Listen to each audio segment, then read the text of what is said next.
U.S.-backed Syrian Kurdish fighters say they are withdrawing to their bases east of the Euphrates River a day after Turkey's military and allied fighters launched a cross-border offensive on the town of Jarablus.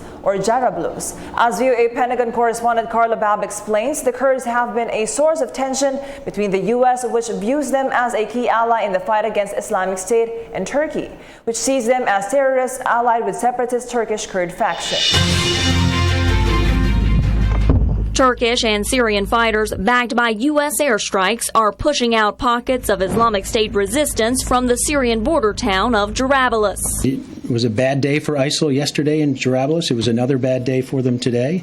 And that's thanks in part to the many partners who are in our coalition. But the fighting has put two of those U.S. partners at odds.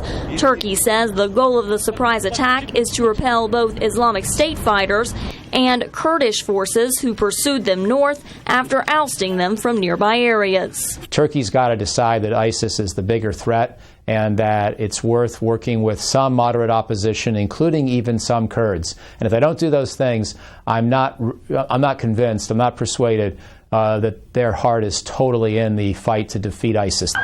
Turkey has blamed Islamic State for brutal attacks on its people, including the attack on Istanbul's airport that killed dozens earlier this year.